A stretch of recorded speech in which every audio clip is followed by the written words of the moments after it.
Voilà. Et donc, en fait, je voulais plutôt m'inspirer et mettre les lasers de côté et montrer que la lumière est partout dans notre quotidien en m'inspirant d'un livre qui a été fait en commun par la Société française d'optique et la Société française de physique, qui sont deux sociétés savantes de longue date. Et donc, on a fait un livre et justement, la particularité, c'est qu'il n'y a pas d'équation. Donc, comme on approche à la fin de la journée, ce sera plus simple. Et si quelqu'un veut avoir des explications supplémentaires bien documentées de ce qui va suivre, c'est-à-dire la belle histoire de l'ellipsométrie spectroscopique. Suivant. Alors, dans l'ellipsométrie spectroscopique, ça démarre il y a très longtemps. Le pionnier, il était né en Irak, ce qui est l'Irak aujourd'hui, et il a exercé son art comme un grand savant au Caire, et c'était Al-Haytham. Alors, je le cite parce que c'est le premier savant à avoir modélisé et conceptualisé les rayons lumineux.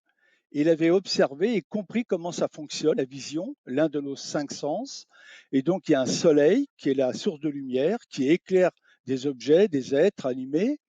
Et donc, l'œil, c'est un capteur qui regarde, comme un appareil photo du futur ou une caméra. Et donc, l'œil reçoit des rayons. Et c'est lui qui a parlé le premier des rayons lumineux.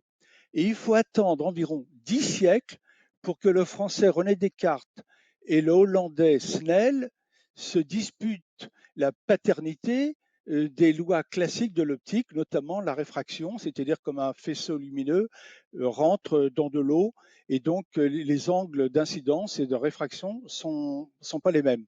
C'est lié aux indices.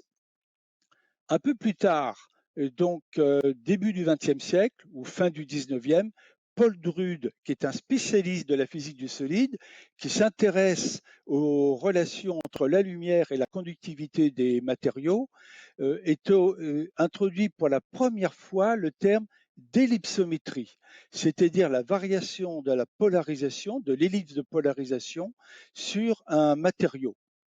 Et un peu plus tard, 50 ans après, et donc on voit les différences de temps, l'accélération du temps pour les découvertes, eh bien en France, Florin Abélès, qui est aussi issu de la communauté de la physique du solide, développe le premier ellipsomètre spectroscopique dans le cadre de sa thèse et qui a été soutenu en 1949.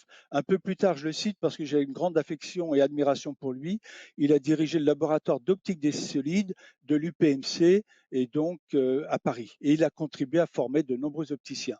Suivant. Alors, le principe de l'ellipsométrie, eh bien, il faut d'abord parler de polarisation. La lumière est considérée comme polarisée sans polarisation. On peut la polariser en mettant, par exemple, un film plastique où toutes les molécules sont parallèles les unes aux autres et la lumière ne passera qu'à travers une polarisation. Sinon, la lumière, elle peut être décomposée en deux vecteurs de polarisation, l'un dans le plan d'incidence, c'est ce qu'on représente sur la figure, et la lumière part de la partie gauche, ce qui est noté onde incidente, j'espère que vous arrivez à lire. L'onde ensuite se réfléchit et elle devient l'onde réfléchie avec les deux vecteurs qui sont les composantes de la polarisation. Alors, bien sûr, il y a une partie de la lumière qui est réfléchie, il y a une partie qui traverse le matériau. On va y venir pour la suite, s'il vous plaît. Et là où ça se complique, c'est quand on veut s'adresser à un sandwich, un multicouche, avec beaucoup de couches minces, dont chacune va être caractérisée par son épaisseur, l'indice du matériau qui la compose et l'absorption du matériau. Et donc, au fur et à mesure qu'on descend des couches supérieures, la couche 1, puis la couche 2, puis la couche d'indice I et jusqu'à M, eh bien, nous avons ces phénomènes où la lumière, pour une partie, pénètre, elle est déviée, et une partie est réfléchie. Et au fur et à mesure qu'on descend, la lumière malheureusement est atténuée et il y a peu de lumière qui revient à la surface. Donc typiquement, pour être un peu plus précis, quand on parle de sandwich, on parle d'environ d'une dizaine de couches minces les unes au-dessus des autres. Et donc, on a pour chacune des couches beaucoup d'inconnus. La suivante, s'il vous plaît.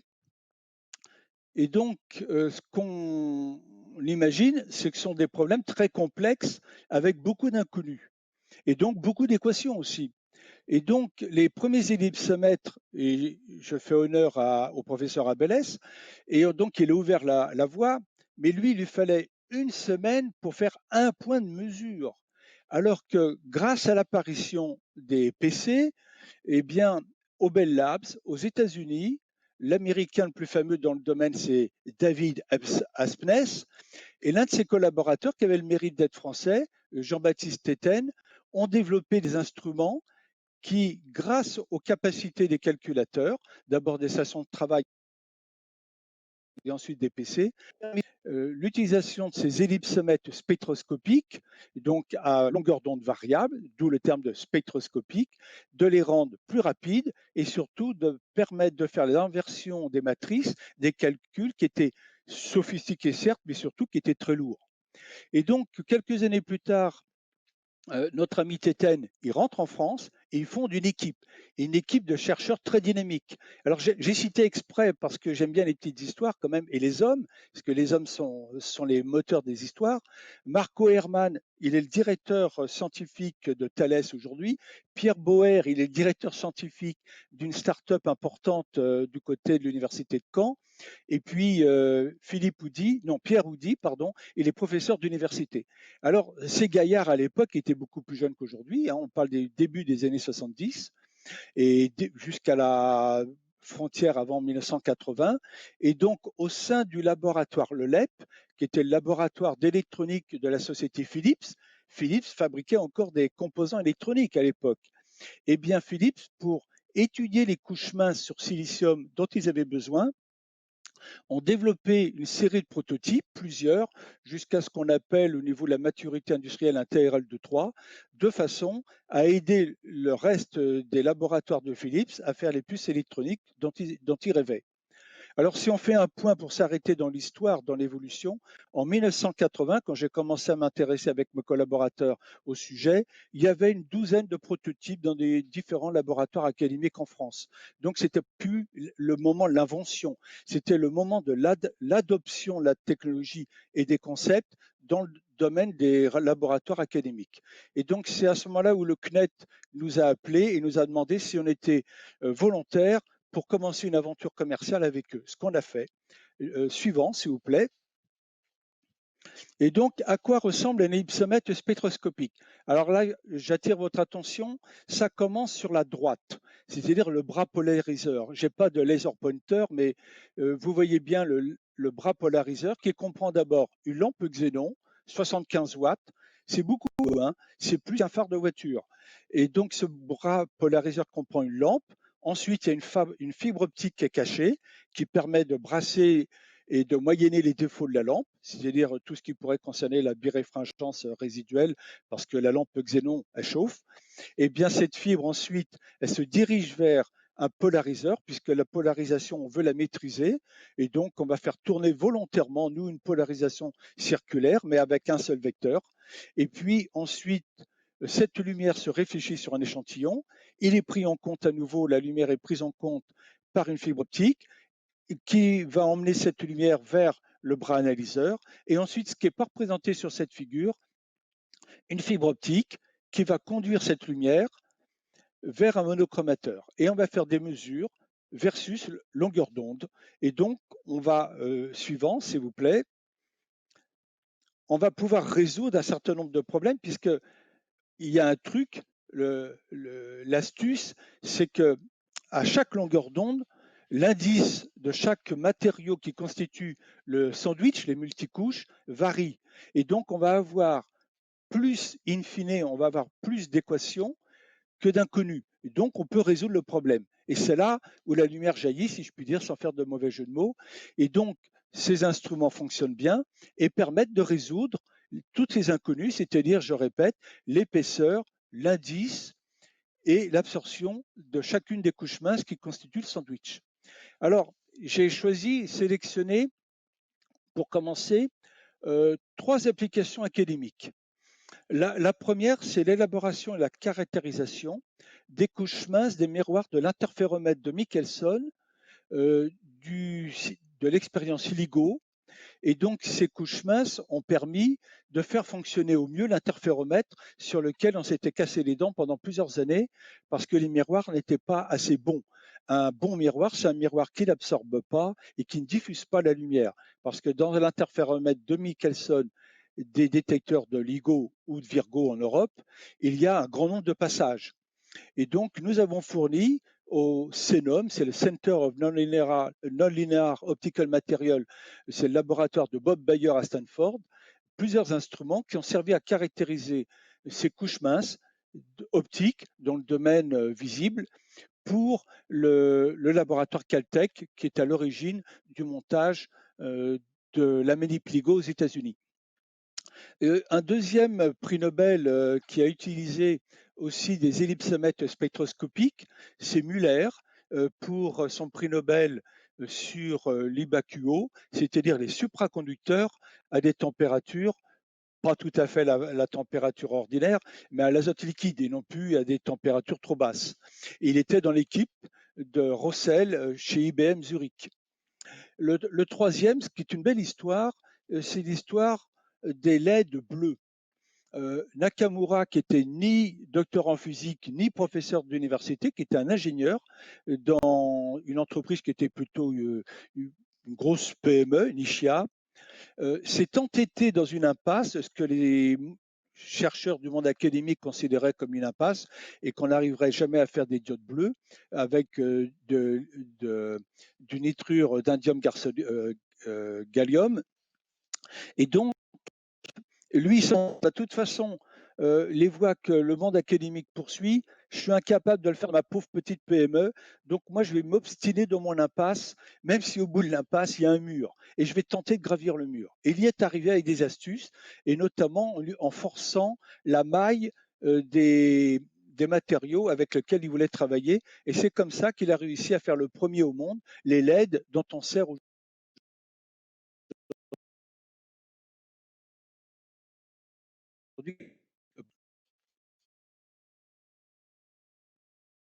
Passer le transparent suivant, s'il vous plaît, pour les applications industrielles.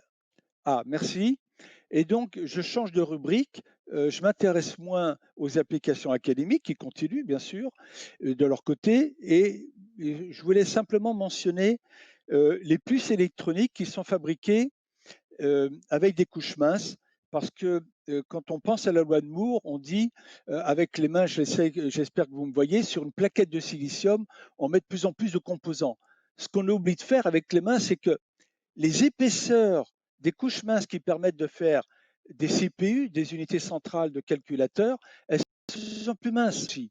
Et donc, il faut les caractériser en cours de route quand on fait sur ces plaquettes de silicium, ce qu'on appelle les wafers. Eh bien, ces plaquettes de silicium sont contrôlées à chaque étape pour faire soit la CPU, soit des mémoires. Et donc, toutes les mémoires de chez Samsung, toutes les CPU, les Pentium de chez Intel sont caractérisées par ellipsométrie spectroscopique. Prochaine, je vais vous montrer un autre exemple. Alors, l'exemple, ce sont les écrans à matrice active à cristaux liquides, AMLCD. Eh bien, ça sert à quoi ces matrices? Ben, vous les connaissez sous le nom de téléviseurs, les télévisions, les télévisions à écran plat, les moniteurs de PC ou de Mac, les téléphones portables, tous ceux qui sont encore en train d'utiliser des cristaux liquides, je ne parle pas des quantum dots qui sont la génération future ou qui est en train de se déployer seulement, mais sur les 20 dernières années, on a utilisé et acheté que des télévisions à MLCD. Eh bien, pour faire ces télévisions, on part de plaques de verre sur lesquelles il y a des couches minces, on découpe, et il y a notamment des petits endroits où il y a des transistors minces, les TFT, Thin Film Transistors, pour pouvoir adresser les pixels, pour pouvoir constituer l'image. Alors, pour vous donner une idée de la taille, la machine qui est représentée, là, schématiquement, elle fait 6 mètres de long par 5 mètres de large. Alors l'ellipsomètre, lui, il court sur un portique, il se déplace et il décrit la grande plaque de verre qui fait plusieurs mètres carrés, qui sera ultérieurement découpée, soit pour faire des télévisions, je répète, soit des moniteurs d'ordinateurs, soit des moniteurs de systèmes de positionnement pour les voitures. Et aussi, bien sûr, les téléphones portables. hein. On fabrique environ 1,5 milliard de téléphones portables neufs chaque année, vous vous rendez compte? Et en télévision, ce sont des dizaines de millions de télévisions qui sont vendues chaque année. Et toutes sont contrôlées par ellipsométrie spectroscopique. Dernier exemple, s'il vous plaît, suivant. Alors là, vous voyez quelque chose qui est un petit peu difficile à comprendre. On voit quatre espèces de machines en bas à droite blanches. Il y en a quatre. Il y en a une qui est un peu cachée par un encart. Ces machines-là font environ 20 mètres de diamètre. Ça vous donne l'échelle. En fait, ce que vous voyez là, c'est un hangar qui fait la taille d'un terrain de foot, un peu plus de 100 mètres de long et un peu moins de 100 mètres de large. Et dedans, on fabrique des panneaux solaires. Et toutes les usines en Chine, puisque 95% de la production des panneaux solaires à silicium polycristallin, ce qu'on met sur le toit des maisons, ce qu'on met dans les fermes solaires, sont fabriqués en Chine de cette façon-là.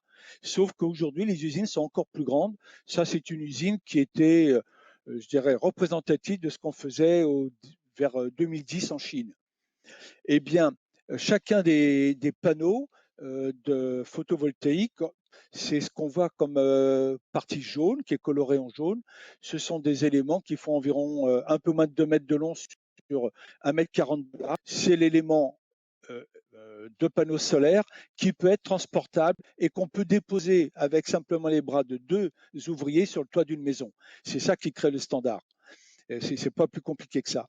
Eh bien, tous ces panneaux-là sont contrôlés aussi en fabrication parce qu'on va mesurer non seulement la qualité du silicium polycristallin en regardant son indice, son épaisseur, mais on va regarder aussi la couche d'ITO et donc les conducteurs qui permettent de relier les cellules.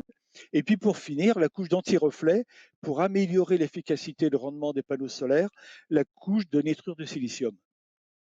Et donc, dernier transparent, les conclusions.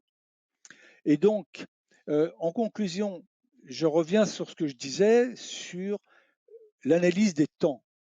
En fait, l'optique est une vieille science, aussi vieille que la physique, et donc ça date même peut-être d'avant, ça date de la fin du Moyen Âge. Ça a progressé lentement, il s'est passé des siècles avant que Descartes et Snell mettent un coup d'accélérateur, et ça s'est accéléré encore plus ensuite. Mais donc c'est une vieille technique, l'optique est une vieille science, et elle a accouché de plusieurs technologies, dont l'ellipsométrie spectroscopique, qui malheureusement est peu connue et peu enseignée. Et c'est pour ça d'ailleurs que j'ai fait le choix, non pas de parler de laser parce que ça devient un peu tarte à la crème aujourd'hui, et puis je pense qu'il y a tellement d'utilisation de laser dans le domaine de l'astronomie ou de l'INSI ou CNRS, que ce soit en atmosphère ou sur les distances Terre-Lune, que c'était inutile de rajouter aujourd'hui. Et donc, en résumé, l'ellipsométrie spectroscopique, ce que je souhaite que vous reteniez, ça sert à analyser des couches minces, transparentes bien sûr, puisque si c'était des cailloux ou bien des métaux opaques, on ne pourrait pas voir grand-chose, il n'y a pas de lumière qui reviendrait, donc des couches minces transparentes, non seulement pour des expériences dans le cadre de la recherche académique, mais aussi dans de nombreuses usines de production de produits que nous utilisons au quotidien.